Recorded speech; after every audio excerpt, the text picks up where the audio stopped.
दिसंबर 1971 की वो एक बेहद सर्द रात थी। बिल्कुल। और राजस्थान के लोंगेवाला में रेत के टीलों के बीच भारत के सिर्फ 120 जवान डटे हुए थे। मतलब उनके ठीक सामने से करीब 2800 पाकिस्तानी सैनिक और दर्जनों भारी टैंकों का एक विशाल काफिला उनकी तरफ बढ़ा चला आ रहा था। हाँ, और पीछे हटने का तो कोई रास्ता ही नहीं था। एकदम सही। हवा से कोई मदद नहीं मिल सकती थी, मौत बिल्कुल सामने खड़ी थी। फिर भी वो 120 जवान जीत जाते हैं, और वो भी खाली टिफिन बॉक्स की मदद से। ये वाकई किसी हॉलीवुड थ्रिलर जैसा लगता है, लेकिन ये हमारे इतिहास का एक ऐसा पन्ना है जिसे बहुत कम लोग इस नजरिए से देखते हैं। हाँ। आज हम जिन दस्तावेजों और इन टॉप सीक्रेट सैन्य फाइलों का जो गहन विश्लेषण कर रहे हैं, राइट, वो सिर्फ एक युद्ध का ब्यौरा नहीं है। हमारे स्रोत इसे भारतीय सशस्त्र बलों की एक रणनीतिक मास्टर क्लास कहते हैं। केवल 13 दिन, 3 दिसंबर से 16 दिसंबर 1971, मतलब इतिहास में शायद ही कोई ऐसा मौका आया हो जब इतने कम समय में दुनिया का नक्शा और भूगोल हमेशा के लिए बदल गया हो। बिल्कुल। 13 दिन, मतलब आज के दौर में तो इतने दिन में किसी दफ्तर का एक छोटा सा प्रोजेक्ट पास नहीं होता। हाँ, एकदम सही कहा। और यहाँ एक पूरा का पूरा नया देश बन गया। और इस 13 दिन के ऑपरेशन का जो अंतिम परिणाम था, 93,000 प्रशिक्षित पाकिस्तानी सैनिकों का एक साथ हथियार डाल देना, जो कि अपने आप में एक गिनीज वर्ल्ड रिकॉर्ड जैसा है। द्वितीय विश्व युद्ध के बाद दुनिया का सबसे बड़ा आत्मसमर्पण। क्या बात है। और यही आज हमारा मिशन है। ये जीत सिर्फ तोपों और टैंकों की गिनती से नहीं मिली थी। हमारा लक्ष्य इस बात की तह तक जाना है कि कैसे सैन्य ताकत, रणनीतिक धैर्य, कूटनीति और मनोवैज्ञानिक युद्ध का शानदार तालमेल काम करता है। कैसे दिमाग की चालें बंदूकों की गोलियों पर भारी पड़ जाती हैं। ठीक है, तो चलिए इसे थोड़ा विस्तार से समझते हैं। इस कहानी को समझने के लिए हमें उस जगह चलना होगा जहां से इस पूरे संकट का बारूद इकट्ठा होना शुरू हुआ। 1971 से पहले का पाकिस्तान। हाँ, आज के नक्शे से बिल्कुल अलग। हमारे स्रोत बताते हैं कि उस समय एक पश्चिमी पाकिस्तान था और एक पूर्वी पाकिस्तान, जो आज का बांग्लादेश है। और इन दोनों के बीच सिर्फ भारत की हजारों किलोमीटर लंबी जमीन ही नहीं थी, बल्कि एक बहुत गहरी खाई थी। एक मनोवैज्ञानिक और राजनीतिक खाई। बिल्कुल। वो खाई इतनी गहरी थी कि एक ही देश के 2 हिस्से एकदम दुश्मन की तरह व्यवहार कर रहे थे। सारी सत्ता, सेना और पैसा सब कुछ पश्चिमी पाकिस्तान के कब्जे में था। जबकि पूर्वी पाकिस्तान के लोगों की अपनी एक बेहद समृद्ध बंगाली भाषा और संस्कृति थी, लेकिन पश्चिमी हिस्से के शासकों ने उन पर जबरन उर्दू थोपने की कोशिश की। और दस्तावेजों में जो बात सामने आती है वो बहुत झकझोरने वाली है। नस्लीय भेदभाव। हाँ, पश्चिम पाकिस्तान के सत्ताधारी बंगालियों को छोटे और काले कहकर अपमानित करते थे। ये एक ऐसा ढांचा था जो अंदर से पूरी तरह खोखला हो चुका था। और इस खोखले ढांचे में आखिरी कील ठुकी 1970 के ऐतिहासिक चुनावों में। पूर्वी पाकिस्तान की आबादी ज्यादा थी, तो जब चुनाव हुए तो शेख मुजीबुर रहमान ने जबरदस्त बहुमत से जीत दर्ज की। राइट। कायदे से, मतलब लोकतंत्रात्मक तरीके से उन्हें पूरे पाकिस्तान का प्रधानमंत्री बनना चाहिए था। लेकिन सत्ता के नशे में चूर पश्चिमी पाकिस्तान के नेतृत्व ने यह परिणाम मानने से साफ इंकार कर दिया। उन्होंने लोकतंत्र का गला घोंट दिया। और फिर 25 मार्च 1971 की वो खौफनाक रात आई, जब पाकिस्तानी सेना ने मुजीबुर रहमान को गिरफ्तार कर लिया। हाँ, और यहीं से पूर्वी पाकिस्तान के लोगों के सब्र का बांध टूट गया। वहां एक खुला विद्रोह भड़क उठा और मुक्ति वाहिनी का जन्म हुआ, जो कि कोई प्रोफेशनल सेना नहीं थी। बिल्कुल नहीं। वो छात्रों, किसानों और आम नागरिकों की एक बागी फौज थी। इसके बाद पाकिस्तानी सेना ने पूर्वी पाकिस्तान में जो किया, उसके आंकड़े पढ़कर रोंगटे खड़े हो जाते हैं। करीब 30 लाख नागरिक मारे गए। बाप रे। 4 लाख से ज्यादा महिलाओं के साथ अमानवीय बर्बरता हुई। सोचने वाली बात है, जब पड़ोस के घर में ऐसी भयानक आग लगी हो तो आज आप तक भी आएगी। बिल्कुल। लोग जान बचाने के लिए भागने लगे। अप्रैल 1971 आते आते लगभग 10 लाख शरणार्थी भारत की सीमा में प्रवेश कर चुके थे। ये तो एक प्रेशर कुकर जैसी स्थिति थी जो बस फटने ही वाला था। और ये कोई छोटी मोटी बात नहीं थी। 10 लाख लोग मतलब एक पूरे के पूरे शहर के बराबर आबादी रातों रात सीमा पार कर रही है। भारत के पास इन लोगों को खिलाने या बसाने के लिए पर्याप्त संसाधन ही नहीं थे। अर्थव्यवस्था पर भयानक दबाव पड़ रहा था। तो ऐसे में सवाल उठता है कि जब इतनी बड़ी मानवीय तबाही भारत की सीमा पर हो रही थी, तो प्रधानमंत्री इंदिरा गांधी ने तुरंत सेना को जवाबी हमले का आदेश क्यों नहीं दिया? यह जो बात सबसे हैरान करने वाली है वो ये है कि स्रोतों से पता चलता है कि प्रधानमंत्री ने आदेश दिया था। लेकिन क्या? लेकिन तत्कालीन भारतीय सेना प्रमुख जनरल सैम मानेकशॉ ने उस आदेश को तुरंत मानने से साफ इनकार कर दिया। वेट, सच में एक सेना प्रमुख देश के प्रधानमंत्री को युद्ध के लिए सीधे मना कर रहा है? हाँ, उन्होंने दो टूक कह दिया कि सेना अभी हमले के लिए तैयार नहीं है। इसके परिणाम तो बहुत गंभीर हो सकते थे। बिल्कुल हो सकते थे, लेकिन मानेकशॉ का फैसला किसी जज्बात पर नहीं बल्कि विशुद्ध विज्ञान और भूगोल पर आधारित था। उन्होंने समझाया कि अप्रैल आ चुका है और पूर्वी क्षेत्र में मॉनसून दस्तक देने वाला है। ओहो, मॉनसून? बंगाल और आसपास का भूगोल ऐसा है कि मॉनसून के दौरान वहां की नदियां समंदर का रूप ले लेती हैं। पूरा इलाका दलदल बन जाता है। अगर भारतीय सेना उस समय वहां प्रवेश करती तो वो आगे बढ़ने के बजाय कीचड़ में फंस जाती। अरे हाँ, ये तो बिल्कुल वैसा ही है जैसे सिकंदर के साथ हुआ था। बिल्कुल सही पकड़ा। जब उसने भारत पर हमला किया था तो उसके भारी भरकम हाथी बारिश और दलदल में फंस गए थे और उसकी पूरी सेना पंगु हो गई थी। सटीक एनालॉजी है। मानेकशॉ नहीं चाहते थे कि भारत के टैंक और तोपें भी उसी तरह कीचड़ में धंस जाएं। और इस दलदल से भी बड़ा एक दूसरा खतरा था। दूसरा खतरा? चीन। Oh right. अप्रैल और मई के महीनों में हिमालय के दर्रे खुले रहते हैं। अगर भारत अपनी सेना को पूर्वी पाकिस्तान में उलझा देता तो चीन के पास हिमालय की तरफ से भारत पर हमला करने का एकदम खुला रास्ता होता।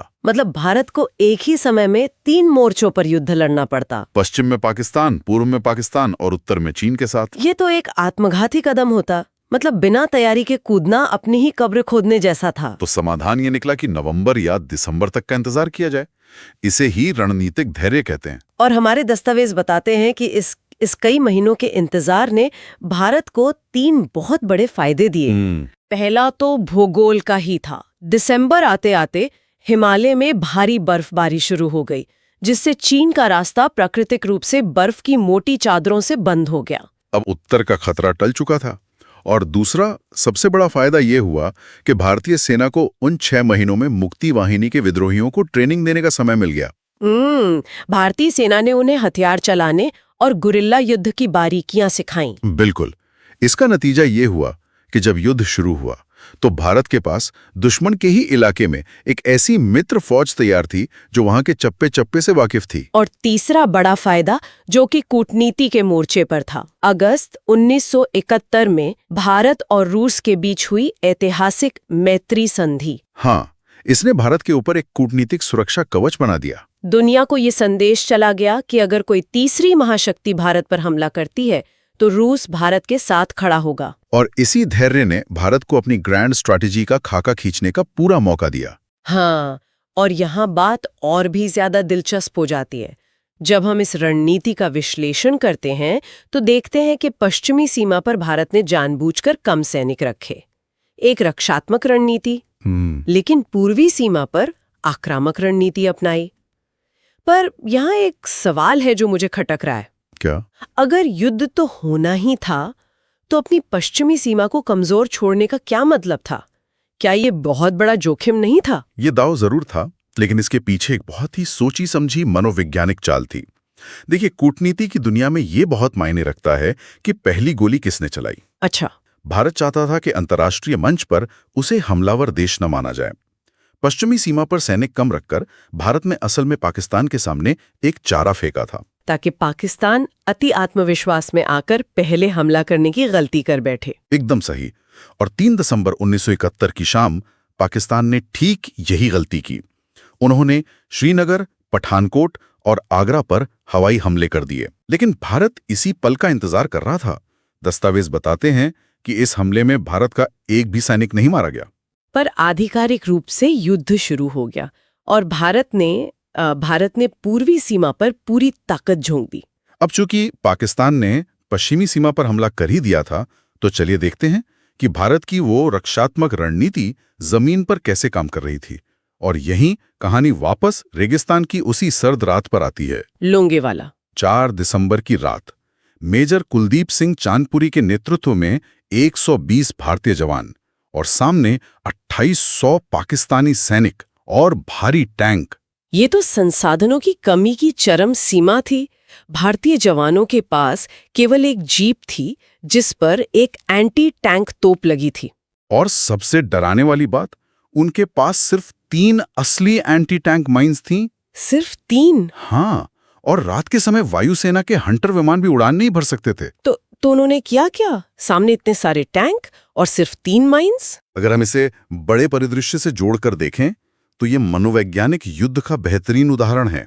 उन्होंने उन 3 असली माइंस को सबसे आगे रेत में दबा दिया और उनके पीछे जवानों ने रेत में 4 खाने वाले खाली टिफिन बॉक्स दबा दिए। हाँ। ये तो बिल्कुल किसी जादूगर के भ्रमजाल जैसा है। मतलब आप दुश्मन को वही दिखाते हैं जो वो देखना चाहता है। बिल्कुल। जब पहली पंक्ति के टैंक असली माइंस से उड़े तो पाकिस्तानियों को लगा कि आगे का पूरा रेगिस्तान माइंस से भरा पड़ा है। खौफ ने उनके दिमाग पर कब्जा कर लिया। और उसका असर ये हुआ कि पाकिस्तानी इंजीनियरों की टीम ने डर के मारे 6 घंटे सिर्फ उन खाली टिफिन बॉक्सों को निकालने में बर्बाद कर दिए। क्या बात है। और इस बीच उन 120 भारतीय जवानों ने 2 किलोमीटर के दायरे में अलग अलग खाइयों से लगातार अपनी पोजीशन बदल कर फायरिंग की। तो पाकिस्तानियों को लगा होगा कि वे किसी विशाल सेना से घिरे हुए हैं। हाँ, और इसी भ्रम ने वो कीमती समय निकाल दिया।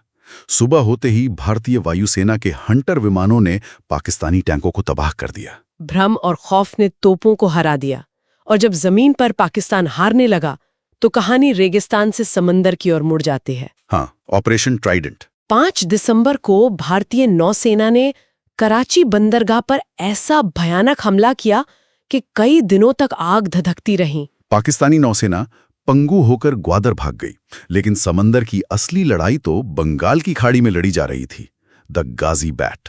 ओह, ये तो बहुत ही दिलचस्प खुफिया जाल की कहानी है। बिल्कुल। पाकिस्तान ने अपनी सबसे खतरनाक पनडुब्बी PNS गाजी को भारत के एयरक्राफ्ट कैरियर INS विक्रांत को डुबाने भेजा था। लेकिन भारतीय एजेंसियों ने विक्रांत को बंगाल की खाड़ी में एक सुरक्षित जगह पर छिपा दिया और जो दिमागी खेल उन्होंने खेला ना, वो कमाल था। हाँ, अधिकारियों ने जानबूझकर अपने घरों पर फोन करके अफवाह फैलाई कि विक्रांत विशाखापट्टनम आ रहा है। और पता है, इस भ्रम को असली साबित करने के लिए क्या किया? क्या? उन्होंने विशाखापट्टनम में नौसेना के नाम पर 6 महीने के अंडे, ब्रेड और मांस का विशाल ऑर्डर दे दिया। गजब। अब जासूसों को लगा कि इतने बड़े राशन के ऑर्डर का मतलब है कि विक्रांत वहीं आ रहा है। और गाजी विशाखापट्टनम की ओर मुड़ गई, लेकिन वहां INS राजपूत खड़ा था, जिसका इंजन खराब था और वो मरम्मत के लिए खड़ा था। शिकारी खुद शिकार बन गया। राजपूत ने गाजी के आते ही उस पर प्रहार किया और उसे हमेशा के लिए दफन कर दिया। अब पाकिस्तान चारों तरफ से हारने लगा था, तो उसने अमेरिका से मदद मांगी। और यहाँ तनाव बहुत बढ़ जाता है। अमेरिका ने अपना परमाणु हथियारों से लैस 7वां बेड़ा और ब्रिटेन ने HMS ईगल बंगाल की खाड़ी की ओर भेज दिया। इससे एक बहुत ही महत्वपूर्ण सवाल खड़ा होता है कि जब 2 महाशक्तियां सामने हों तो एक विकासशील देश कैसे मुकाबला करता है। यहीं पर द सोवियत शील्ड का काम आता है। अमेरिका ने UN में प्रस्ताव रखा, जिसे रूस ने वीटो कर दिया। और इंदिरा गांधी के आह्वान पर रूस ने अपना 40वां बेड़ा और परमाणु पनडुब्बियां व्लादिवोस्तोक से भेज दी। ये एकदम महाकाव्य जैसा क्लाइमैक्स था। रूसी पनडुब्बियों ने जानबूझकर सतह पर आकर सैटेलाइट्स को अपनी मौजूदगी दिखाई। ये एक सीधी चेतावनी थी कि अगर विक्रांत पर हमला हुआ तो ये रूस पर हमला माना जाएगा। नतीजा ये हुआ कि अमेरिका और ब्रिटेन के बेड़े पीछे लौट गए। और जब महाशक्तियों का साया हट गया तो अंतिम मनोवैज्ञानिक प्रहार ढाका में हुआ। हाँ, मुक्ति वाहिनी और भारतीय सेना ने ढाका को चारों ओर से घेर लिया था। लेफ्टिनेंट जनरल अरोड़ा का मास्टर प्लान। भारतीय वायुसेना ने ढाका के ऊपर पैराशूट से सैनिकों की वर्दी में पुतले गिराए। भूसे से भरे डमीज। और मीडिया का कितना बेहतरीन इस्तेमाल किया गया। BBC न्यूज ने बिना पुष्टि किए खबर फैला दी कि भारतीय वायुसेना ने ढाका में 5000 पैराट्रूपर्स उतार दिए हैं। इस खौफ से पाकिस्तानी गवर्नर AH मलिक ने कांपते हाथों से इस्तीफा दे दिया। और फिर जनरल अरोड़ा का वो खौफनाक संदेश, आपके पास केवल 30 मिनट का समय है, आत्मसमर्पण करें तो जिंदा रहेंगे, वरना हमला 10 गुना तेज होगा। आखिरकार 16 दिसंबर 1971 को 93,000 पाकिस्तानी सैनिकों ने अपने हथियार डाल दिए। ढाका स्वतंत्र बांग्लादेश की राजधानी बना और मुजीबुर रहमान आजाद हुए। तो इस सब का असली मतलब क्या है? अगर हम इस पूरे गहन विश्लेषण का निष्कर्ष निकालें तो ये युद्ध सिर्फ हथियारों की गिनती से नहीं जीता गया था। बिल्कुल नहीं। ये सही समय का इंतजार करने, टिफिन बॉक्स जैसे भ्रम पैदा करने, राशन के झूठे ऑर्डर्स और पुतलों जैसी मनोवैज्ञानिक चालों से जीता गया था। आज के दौर में हम अक्सर इंफॉर्मेशन वॉरफेयर और फेक न्यूज की बात करते हैं, लेकिन 1971 में टिफिन बॉक्स, अंडों के झूठे ऑर्डर और पैराशूट वाले पुतलों को देखकर सोचने वाली बात है। क्या सबसे घातक हथियार वो नहीं है जो दुश्मन के शरीर पर नहीं बल्कि उसके दिमाग पर हमला करता है? बहुत गहरी बात है। अगली बार जब भी कोई खबर सामने आए तो सोचिएगा कि कहीं आप भी किसी दगाजी बैट का हिस्सा तो नहीं बन रहे। बिल्कुल, दिमागी खेल अक्सर बारूद से ज्यादा विनाशकारी होते हैं। इसी विचार के साथ हम आज के इस गहन